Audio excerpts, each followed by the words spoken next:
নমস্কার বন্ধুরা, ভিডিওতে তোমাদের প্রত্যেককে স্বাগত। নমস্কার। আজকের ভিডিওতে আমরা ক্লাস 12-এর উচ্চ মাধ্যমিক তৃতীয় সেমিস্টার নতুন সিলেবাস অনুসারে এনইপি 2020 অনুসারে তোমাদের যে নতুন সিলেবাস সেই অনুসারে আজকে আমরা শিক্ষাবিজ্ঞান বা তোমাদের এডুকেশন শুরু করছি।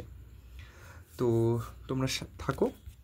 আজকের ভিডিওতে আমরা মূলত তোমাদের যে চ্যাপ্টারগুলো রয়েছে তার একটা ওভারভিউ সম্পর্কে আলোচনা করব। বিশেষ করে মূলত গ্রুপ এতে যে তোমাদের ইউনিট 1 রয়েছে, post independent period of Indian education system, তার মধ্যে মোট 5টি তোমাদের সাব টপিক আছে। তো সেইগুলো নিয়ে মূলত আজকের আমাদের আলোচনা। তো চলো সাথে থাকো।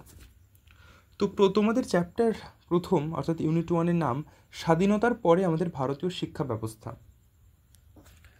তোমরা শিক্ষা কী, বিদ্যা কী বা শিক্ষাবিজ্ঞান সম্পর্কে তোমাদের একটা ওভারভিউ, বেসিক ধারণা, সেটা তোমাদের ক্লাস 12-এর আগেই ক্লাস 11-এ তোমাদের কম বেশি প্রত্যেকের হয়েছে। তো ক্লাস 12-এর যে শিক্ষাবিজ্ঞান রয়েছে, মানে আমার ব্যক্তিগতভাবে মনে হয় খুবই সহজ যদি তোমরা একটু সিস্টেমেটিক ওয়েতে ভালো করে পড়তে পারো এবং তোমাদের সাথে যদি একটা প্রপার গাইডেন্স থাকে তো ভীষণই সেটা সহজ হবে, অত্যন্ত সহজ। তার সাথে যদি তোমরা বিশেষভাবে একটু পড়ো, মানে তোমাদের সাথে সাজেশন থাকবে, ধরো গাইডেন্স থাকবে সব দিক থেকে, তো সেভাবে পড়লে 100 বা এডুকেশনে কিন্তু কোনো ব্যাপার নয়, কোনো রকমের টাফ ব্যাপার নয়, মানে অন্যান্য সাবজেক্টের তুলনায় কিন্তু ভীষণই সহজ।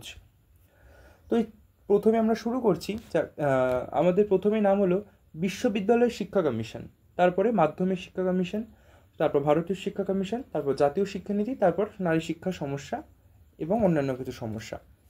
দেখো, আমরা প্রত্যেকেই জানি যে স্বাধীনতার পর অর্থাৎ 1947 সালের পরবর্তীতে দেশ স্বাধীন হলো। তো দেশ তো স্বাধীন হলো, কিন্তু দেশ স্বাধীন হওয়ার পর তৎকালীন যে সময় অর্থাৎ ভারতবর্ষে কিন্তু রাজনৈতিক থেকে সামাজিক সব দিক থেকে কিন্তু ভীষণ বিশৃঙ্খল এক পরিস্থিতি তখন চলছে। ভারতীয় শিক্ষা ব্যবস্থায় ব্যাপক পরিবর্তন ধরা হবে। ব্রিটিশ শাসন ব্যবস্থা প্রচলিত ছিল এতদিন, ব্রিটিশ শাসন ব্যবস্থা এবং তার সাথে ব্রিটিশদের শিক্ষা ব্যবস্থায় কিন্তু মূলত প্রচলিত ছিল।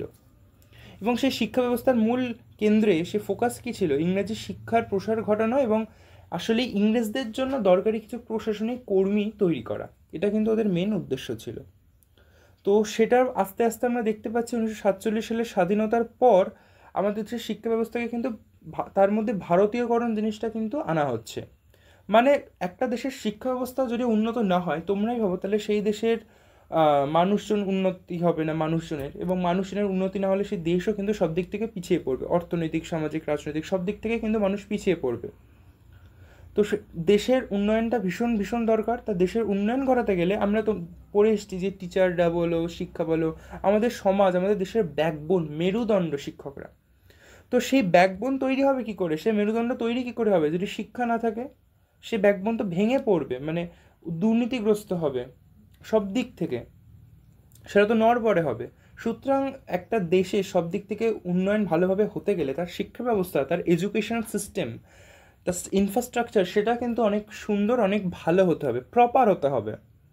তো এই উদ্দেশ্যেই অর্থাৎ শিক্ষার মাধ্যমে ধরো সমাজের সাম্য সমতা তৈরি করা, অর্থনৈতিক উন্নয়ন, সাংস্কৃতিক পুনরুজ্জীবনের লক্ষ্যে সর্বপ্রথম যে কমিশনটা আমাদের স্বাধীন ভারতে গঠন হয়েছিল, সেটা কি কমিশন না বিশ্ববিদ্যালয় শিক্ষা কমিশন। এই কমিশনটা গঠন করা হয়েছিল ডক্টর সর্বপল্লী রাধাকৃষ্ণনের নেতৃত্বে। সেই কারণে এই কমিশনের নাম রাধাকৃষ্ণন কমিশনও বলা হয়ে থাকে। এটি 1948 সালে গঠিত হয়। বিভিন্ন কমিশন, বিভিন্ন কমিটি, নীতিমালা, সে সকল কিছু গ্রহণ করা হয় যাতে ভারতের শিক্ষা ব্যবস্থা অনেক বেশি উন্নত করা যায়।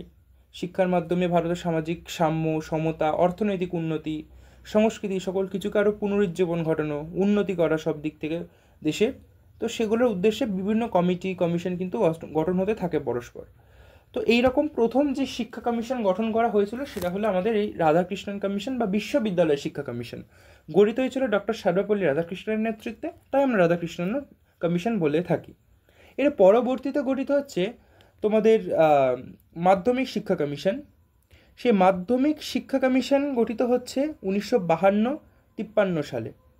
এরকম করে এক একটা করে কমিশন গঠন করা হচ্ছে। তারপরে হচ্ছে ভারতীয় শিক্ষা কমিশন, যেটা 1964 সালে গঠিত হচ্ছে। এরপরে জাতীয় শিক্ষানীতি 1986 আসছে, এবং তারপরে জাতীয় শিক্ষানীতি আমরা দেখি 2020 আসছে, অনেক সংস্করণ হচ্ছে। এবং এখানেও আরেকটি ইউনিটে, এই ইউনিটের আরেকটি সাবটপিক তোমাদের নারী শিক্ষা সহ অন্যান্য সমস্যা নিয়ে আলোচনা রয়েছে। তো দেখো, প্রত্যেকটা শিক্ষা কমিশনই কিন্তু শিক্ষা নিয়ে আলোচনা করবে, অর্থাৎ মেন প্রত্যেকটা কমিশনের কিন্তু শিক্ষার উপরেই ফোকাস রয়েছে। কিন্তু ধরো বিশ্ববিদ্যালয়ের শিক্ষা কমিশন তোমরা নাম শুনলেই বুঝবা বিশ্ববিদ্যালয়ের শিক্ষা অর্থাৎ ইউনিভার্সিটি এডুকেশন অর্থাৎ হায়ার এডুকেশনের উপর কিন্তু অধিক গুরুত্ব দেবে।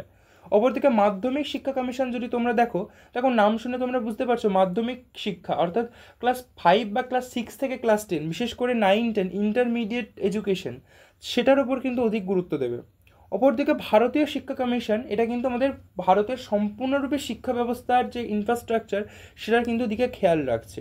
শুধুমাত্র যে মাধ্যমিক শিক্ষা বা শুধুমাত্রই যে প্রাথমিক শিক্ষা বা কলেজের শিক্ষা শুধুমাত্র এমনটা নয়, বরং ভারতীয় শিক্ষা কমিশন পুরো প্রাথমিক শিক্ষা থেকে শুরু করে সবটুকু বিষয়ে কিন্তু আলোচনা করছে, আলোকপাত করছে প্রত্যেকটি বিষয়ের ওপর। এবং বিশেষ করে পড়াশোনার সাথে বৃত্তিমূলক শিক্ষা, যে আমরা ভোকেশনাল এডুকেশন বলি না, অর্থাৎ যে শিক্ষার মাধ্যমে হাতে কলমে শিক্ষার্থীরা কাজ শিখবে এবং তার মাধ্যমে তারা ভবিষ্যতে কিন্তু তাদের বৃত্তি বলো সেটা সম্পর্কে অবহিত হতে পারবে, কিংবা তারা অর্থ উপার্জন করতে সক্ষম হবে। এই ধরনের যে শিক্ষা অর্থাৎ ভোকেশনাল এডুকেশন বা বৃত্তিমূলক শিক্ষা, তো সেই সকল বিষয়গুলোর উপরে কিন্তু ভারতীয় শিক্ষা কমিশন আলোকপাত করে। এবং এই কমিশন অর্থাৎ ভারতীয় শিক্ষা কমিশন গঠিত হয়েছিল ডক্টর ডিএস কোঠারির নেতৃত্বে। তাই এই শিক্ষা কমিশনকে আমরা কোঠারি কমিশন নামেও চিনি। এরপরে জাতীয় শিক্ষানীতি আসছে, ন্যাশনাল এডুকেশন পলিসি 1986, তারপরে ন্যাশনাল এডুকেশন পলিসি 2020। আমরা তো 2020 জাতীয় শিক্ষানীতি সম্পর্কে কম বেশি প্রত্যেকেই জানি। এছাড়াও এই চ্যাপ্টারে আর বিশেষ যে জিনিস নিয়ে আলোচনা হচ্ছে সেটা হলো নারী শিক্ষা সহ বিশেষ কিছু সমস্যা। দেখো, ভারত 1947 সালে স্বাধীন হওয়ার পর থেকেই কিন্তু নানান সমস্যা কম বেশি যেগুলো আমরা পড়ে এসেছি, পলিটি হোক বা ইতিহাস হোক, তার মধ্যে পড়েছি। তো তার মধ্যে একটা উল্লেখযোগ্য সমস্যা কিন্তু ছিল নারী শিক্ষা অর্থাৎ মহিলাদের শিক্ষা। দেখো, মহিলারা তৎকালীন সময় দাঁড়িয়ে বিশেষভাবে কিন্তু বঞ্চিত ছিল, তাদের স্বাধীনতা সব দিক থেকে কিন্তু খর্ব করা হতো।